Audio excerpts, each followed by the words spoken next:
All right. Are we having fun yet?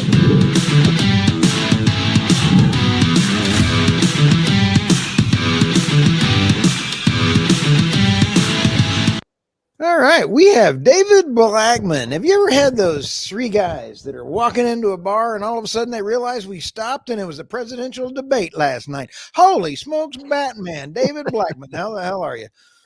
Well, I'm good. I guess it's only two podcasters walking into the bar today. I don't know where RT is. He's the one that wanted to do this. I don't know, but I was just on the phone with some CIA folks and going nuts. I'll tell you what, this is crazy.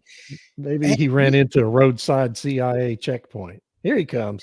Here comes Mr. RT. There he is. Okay. Hey, guys, can y'all hear me?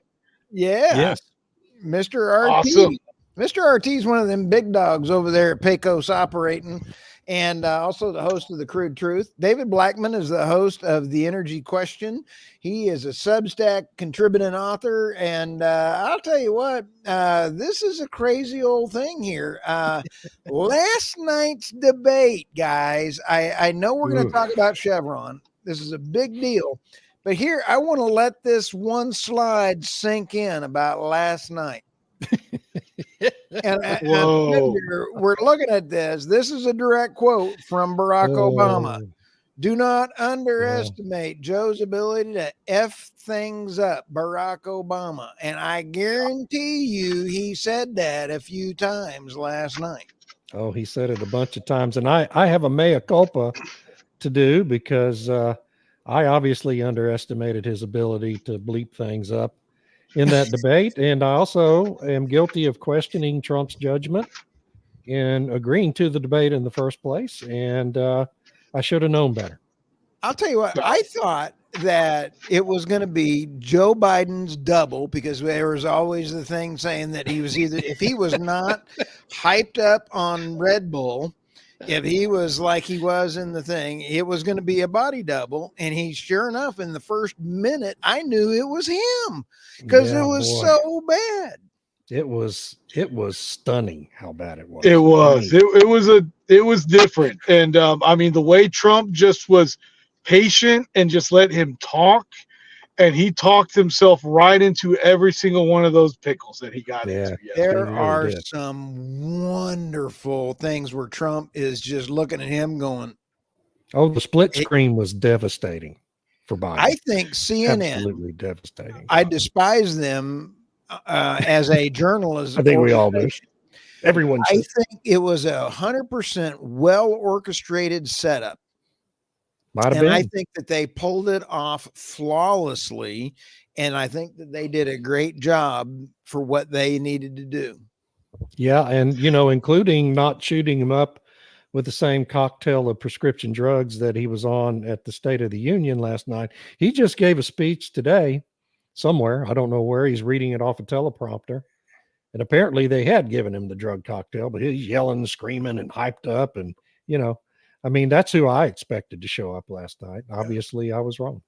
RT, this is offensive to me that no wonder all three of our podcasts are doing so well, because RT, you have the Crude Truth. David, you have the Energy Question, and mine is Energy Newsbeat Podcast, Conversations with Stuart Turley. And also we have the Energy Realities with Tammy Nemeth and Irina Slav. And we are animals when getting content out there, but I think we're doing great because of the lying mainstream media. All right. Well, I'll say this, and then we'll jump into Chevron, because that's such a big deal, especially to an operator like Pecos Country Operating. Hello out there, my man. How are you? That when I had a great conversation with David Blackmon this morning about the Chevron deal, but we did talk about the debate, and I watched more MSNBC and CNN last night because I couldn't believe the way that they turned on him. I mean, even Jen Psaki was like, why is Kamala Harris coming out to talk? Was this scheduled before, or because if she's coming out now, then this is damage control. Right. I saw the MSNBC one. Turned on her. Yeah. Oh, really? No, Rachel Maddow was just oh my God, kissing her Oh butt yeah, left and yeah, right. Yeah. yeah. And but no, I mean, it was such a mess. And what really, I think, kind of leading into what we're talking about, that's how non-substance that president is. Just like these regulations that have been going through, they're not substance. There's nothing in these new rules that we have to follow. They're not laws, and they haven't truly been regulated or vetted, but yet they come out of nowhere. So let's dive into this. I mean, David, let's dive into this Chevron and this huge Supreme Court ruling, which I find interesting. Comes out on a Friday afternoon when everybody is already on vacation. I made a couple of calls after we talked. I've already talked to some great people, and they all kind of had a quick little thing to say, but everybody's already on vacation. Yeah, so this is an enormous decision. The impacts from this will reverberate through the federal judiciary for decades, really. I mean, this the Chevron. So this is the Loper Bright v. Raimondo case, which was a case involving a lunatic, really absurd regulation by the National Marines Fisheries Agency on commercial fishermen, requiring those fishermen to take a couple of inspectors with them on their trips, but not only take them out on their fishing boats, but pay the costs of their being there, including their salaries and the cost of their benefits. And so these marine fishermen, uh, the shrimpers and the commercial fishermen, often would be paying, whenever those inspectors were on their boats, there was at least two of them usually. The cost of paying the inspectors would be more than those fishermen make in a day and their crews make in a day. Okay.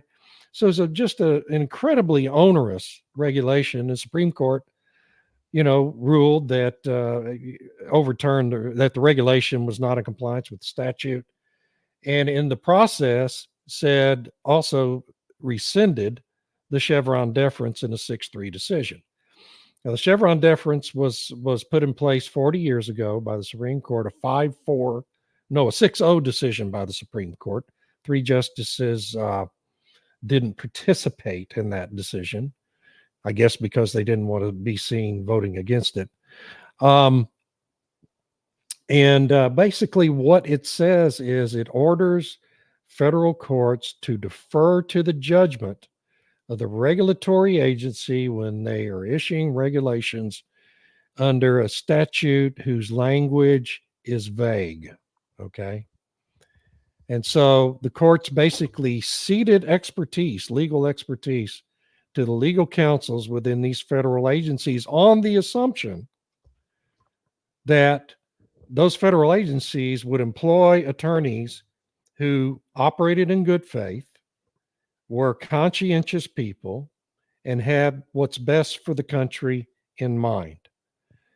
But since that 40-year ago doctrine was put in place, as we've seen in every aspect of our government, we no longer have that kind of person being employed by the federal government. Every aspect of the federal government is now completely corrupted by politics. And so, starting in the Clinton administration, they put in lawyers in these agencies who would aggressively exploit the Chevron deference in order to expand the regulatory purview of their agency. And ultimately, we got to 2007, and you had the EPA wanting to regulate carbon dioxide, a fundamental element that is the foundational building block for all life on planet Earth as a pollutant. And the Supreme Court, citing in part the Chevron deference, deferred to the judgment of the lawyers at the EPA, and every bit of climate change law that's come since then is based on that Supreme Court decision. Okay. So this is overturning the Chevron deference opens up every regulation related to energy and climate to new litigation based on new arguments.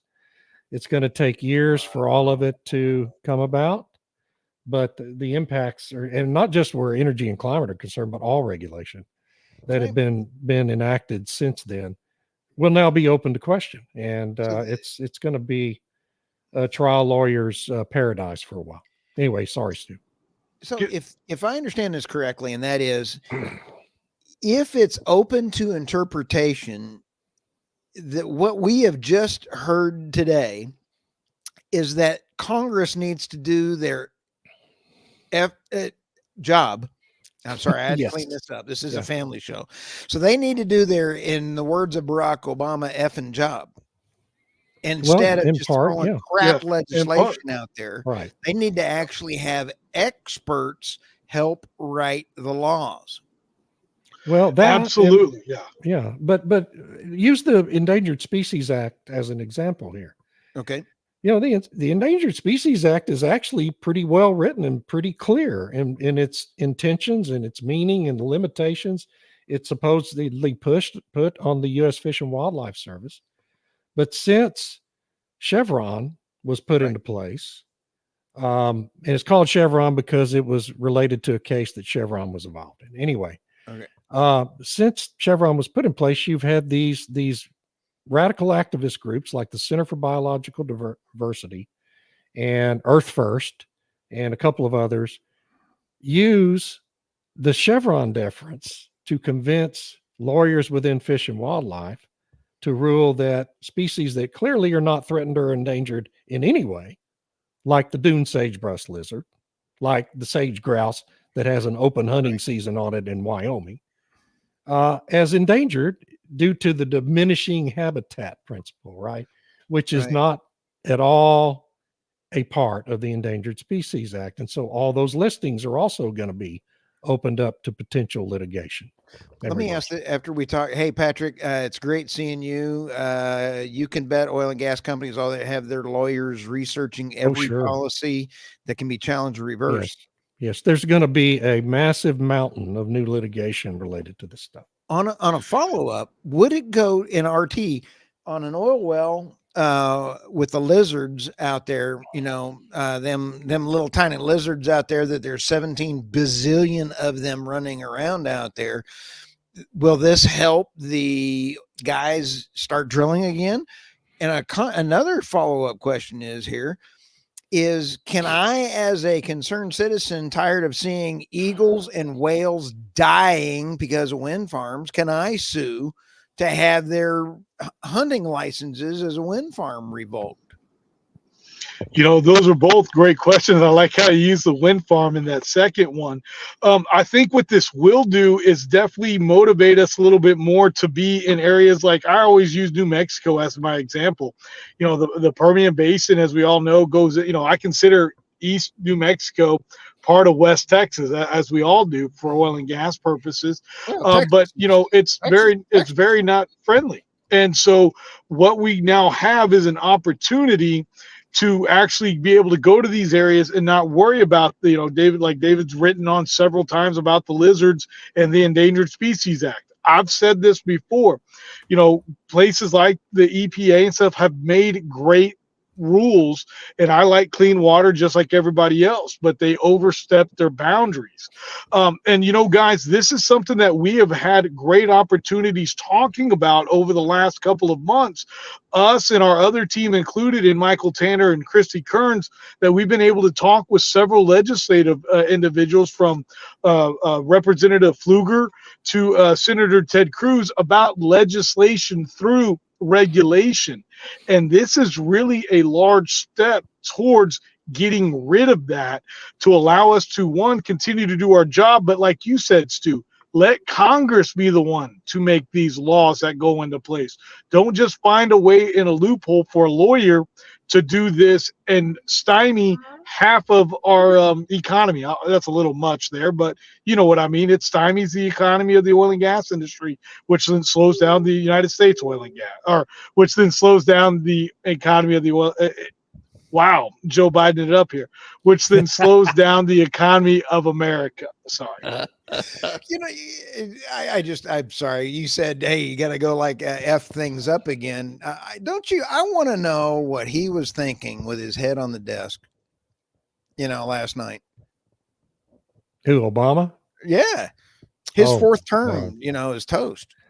Well, it's certainly up in the air at this point. I mean, if Biden decides to insist on staying on the ticket, then yeah, I mean, I think his chances of winning pretty much went down the tubes. Now we have until I believe it's August 2nd that is like some of the first dates. It's even before the Democratic convention that they have to get somebody named. Unless because they haven't nominated anybody yet. Well, guys, I'm a pretty much an MSNBC expert, and they really went into detail on this yesterday. I was really surprised. This is like at 11 o'clock last night. They've got to literally, I think they have up until the convention, but they also have to have President Biden here at some point say he's not going to seek re-election. Right. But then also that doesn't mean, and they got to wait till this certain point, because if they don't, that means Kamala will automatically somehow then be the front runner or actually president. If something there, front runner are the first choice or actually be president until then. So they've got a lot to discuss and figure out. So long story short, they do have up until the convention. And the other thing that they pointed out was, hey, nobody was talking to J.D. Vance, Doug Bergeron, or any of them. They were all talking to the California governor and somebody Newsom. else. Yeah. Gavin Newsom. That's where everybody went. Why was Hair Slick Willie there? Well, he was in the spin room. He was. That's right. Had been asked to come serve as a Biden surrogate in the spin room. Yeah, they're going to have to convince Biden to step down, and the thing is, I think they'll do that because Biden's not really the leader of the Democratic Party. This is not like it was when LBJ stepped down. He did it voluntarily as the leader of the Democratic Party. Joe Biden's not the leader of anything, and everybody knows it. He's not the leader of going to the bathroom. Everyone knows it after last night now. Okay, that's crystal clear. And Obama and a few others like Chuck Schumer and George Soros and a few other billionaires run the Democratic Party. And all it's going to take is for them to get together, make a trip up to 1600 Pennsylvania Avenue and tell Joe he's out. And he can either go the easy way or the hard way, like Howard Baker told Richard Nixon, and Nixon chose the easy way. And I suspect Jill Biden will tell Joe Biden to choose the easy way too. We'll see. I know Jill was pretty excited about everything going on, so we'll see. And I'll tell you this: I think we're in for some good changes. And this, if this isn't motivating the Supreme Court, and good, bad, or indifferent, as bad as President Biden did, and I'm saying as bad as President Biden did last night, this really should motivate a lot of people for 2025, 2026. We could see some real positive changes. I'd love to see our government get back to being the real government and just focusing on what they need to and leaving the economy out of it. And so, with this Supreme Court decision, again, it makes President Trump look very good. But what does worry me, and this is something I want to say that me and David Blackmon talked about earlier, is this will also motivate the Democrats to probably try to do something within the Supreme Court because they obviously are not going to like this ruling that came out today. Yeah, to pack the court. Yeah, I mean they'll try, but they don't have the majority in the Senate to do it. Wow. Can I say one thing before we wrap this up? Yep. Yeah. Is one of the reasons I think everyone needs to understand, one of the main reasons why you're seeing these media talking heads on MSNBC and CNN suddenly turn on a dime on Biden after last night is because the shock to their system during that debate was the realization that all the lies they've been telling to the public have now been revealed as obvious lies. Remember, these are the same people that have been telling all of us, assuring us that, well, the Biden you see in public is completely different from the Biden behind closed doors. Behind closed doors, he's some sort of computer genius solving quadratic equations and talking about string theory. Okay. That's what they've been telling us. Joe Scarborough, more than anybody else, and Rachel Maddow, these despicable, reprehensible liars on CNN and MSNBC, they had a real shock to their systems because they realized that their complicity in supporting this fake presidency for 3.5 years was just revealed for everyone to see. That's why they're turning. Would not be successful if they were good. Well, that's true. And neither would our Substacks. No.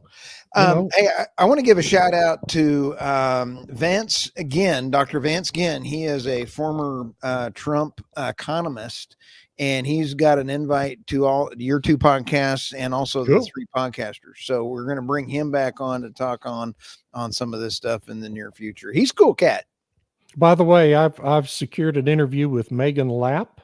Nice. Who is a spokesperson for the marine fishermen involved in that lawsuit. She's going to be on my podcast next week, and maybe we should have her on this one too. Do we want to do that one live?